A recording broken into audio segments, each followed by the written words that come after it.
Well, I think that got everybody really charged up. Let's give the band, the first generation, a big hand here.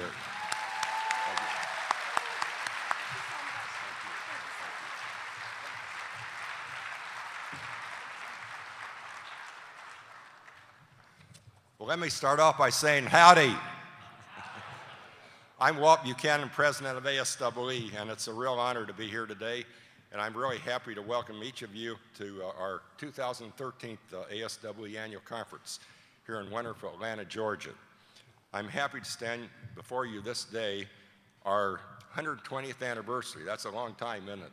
It's only 2 years shorter than the oldest person that's ever lived. Anyway, at that founding meeting in Chicago in 1893 at the Columbian Exposition, attendees marveled at George Ferris's wheel. I bet you didn't know that's where Ferris wheel came from, right? And it towered 250 feet above the crowd. Today, we are no less in awe of engineering feats from the fine city of Atlanta, though in the 21st century, we're more likely to marvel at the micro level than at the beautiful structures of Peachtree Street. ASEE has had a very busy year, from our meeting in San Diego last year to now. This is in large part thanks to continuing recognition by outside entities of ASEE as a leading voice in engineering education. It is also because staff at ASEE headquarters continues to look at the future, anticipating changes in the landscape, judging where the society can have the biggest impact, recognizing and engaging important partners, and most importantly, understanding what is most relevant and beneficial to you, the membership. One example of this focus on new opportunities is working with a unique constituency as part of our outreach and engagement, returning veterans. Reflecting the concerns of the nation and our many campuses struggling to usefully absorb and educate vets returning to the campus, and looking for opportunities to direct this population wave to ameliorating the anticipated shortage of engineering talent, headquarters staff organized a one-day summit in February. As a former naval officer on the USS Ticonderoga prior to my starting engineering education, veterans as a group are near and dear to my heart, and I fully support this effort. This event was intended to build consensus on the best strategies for building awareness of engineering and engineering technology careers among service members, pathways to enter these careers, defining and propagating the characteristics of academic environments supportive of such fields by service members, and providing seamless administration support to service members and their dependents by government agencies and academic offices. Funded by NSF, the workshop was a success, and the final report was recently published. In order to respond to the increasing interest among our members in responding more vigorously to opportunities to actively engage a wide variety of constituencies, K-12 teachers and students, underrepresented populations, community college faculty, and the like, ASEE headquarters added Ashok Agarwal, longtime ASEE member and former vice president for academic affairs at St. Louis Community College, as director of outreach and engagement. Dr. Agarwal will also work to significantly strengthen ASEE's relationship in the community college sector, which I think we all agree is very important. Keeping an eye on technologies that are impacting engineering now and in the near future, our annual Engineering Dean's Public Policy meeting in February focused on advancing manufacturing. ASEE members heard from federal representatives and other speakers on the administration's advanced manufacturing goals, successful public-private partnerships, and the key role that engineering colleges are playing. Deans in attendance addressed workshop issues and what engineering colleges need to do to ensure the skilled workforce to support advanced manufacturing.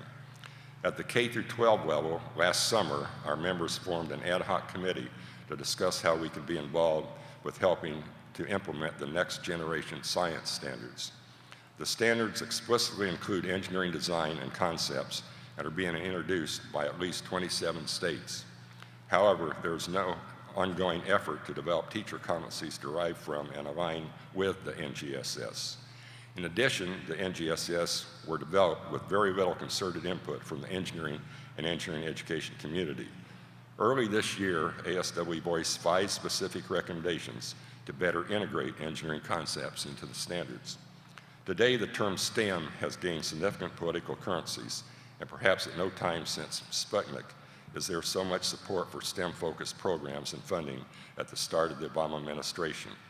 This year, President Obama addressed ASWE's engineering deans to announce that the President's Council on Jobs and Competitiveness would work with ASWE to measure, evaluate, and celebrate excellence in retention, graduation, and diversity in engineering education. The effort is to meet a goal of 10% increase in engineering graduates over the following decade. ASWE has subsequently received funding from several sources to study student retention at the collegiate level and has already had a grant from the Sloan Foundation to collect data on retention of engineering students. The project is currently underway despite the recent expiration of the President's Council. One of the most recent projects to launch at headquarters, again with funding from NSF, is the Transforming Undergraduate Education in Engineering effort. This emerged from recognition that our members are facing new challenges in preparing students for the 21st century. Recognizing that we are preparing students for jobs that don't yet exist, we are engaging in a thoughtful and purposeful effort to explore a possible reboot of engineering education. The first workshop in the project was held 1 month ago, seeking industry input with the objective to enunciate what current and future engineers should know and be able to do upon graduation. The project will be ongoing for several months. ASWE Fellowships and Research Opportunities Department, which supports the federal government via the administration of a variety of programs, continues to thrive, renewing a number of contracts and bringing in a significant new grant to administer a project for the Army. As federal budget uncertainties loom, however, ASWE has had to tighten its belt and carefully renew expenses. 2 legal challenges, both of which we anticipate will be resolved in ASWE's favor, have had a negative impact on the bottom line, as lawyer fees run the risk of making even a successful outcome a pirate victory of sorts. I probably shouldn't mention I've got a JD. Headquarters eliminated 5 positions earlier this year and asked remaining staff to take a short-term benefits cuts. In spite of this, ASWE staff has worked particularly hard so that members do not notice a drop-off in service or quality. Staff realignment in the fall of last year helped streamline communication channels for Executive Director Dr. Norman Fortenberry, creating 5 managing director direct reports under him and creating 5 topical sectors. In addition, Edward Lugo has been added as our new CFO just 1 month ago, and he has brought a fresh set of eyes to ASWE's finances, allowing the budget to become a more effective tool for planning and financial guidance. The organization remains strong and relevant, with membership levels healthy and our activities vigorous and outgoing.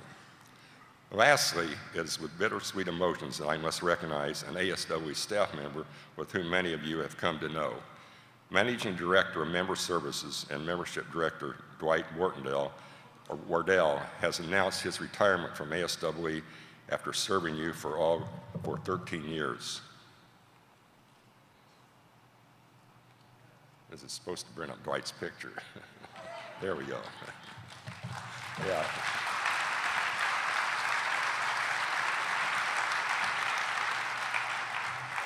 He usually smiles more than that, by the way.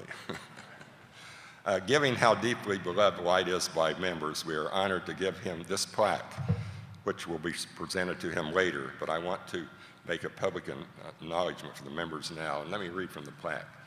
The American Society for Engineering Education, presented to Dwight T. Wardell, in grateful recognition of 13 years of exemplary service as Managing Director of Member Services and Director for Membership for the American Society for Engineering Education, June 2013. I know we're all going to miss Dwight. I've worked with him closely for several years, and he's become a true friend.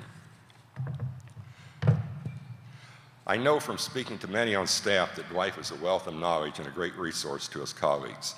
He understands the organization, and particularly our members, inside and out. I have known Dwight for several years, but I will let you hear the words of Tim Malcolm and Tanya Jackson, who work closely with Dwight to illuminate his impact on the staff. It would be very hard for me to think of many people who've had more of an effect on my character, my professional development, and my life in general than Dwight. Most people go through their professional life not having a supervisor half as agreeable as Dwight. We have truly been blessed. For him, I've learned to do accurate work, to be kind, to be orderly, and keep my nose to the grindstone.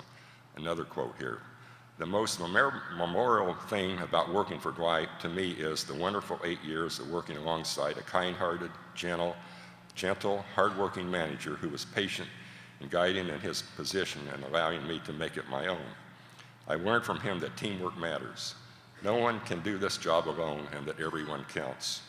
Also, he taught me that our main focus is the members and making sure they've assisted in the most respectful and timely manner. You'll be happy to know that the replacement has been named and will be in place upon Dwight's departure in just a few days. Big shoes to fill, though, I might add. Well, now it is my pleasure to introduce Dr. Norman Fartenberry, ASWE's Executive Director, who will give a brief headquarters report. Thank you.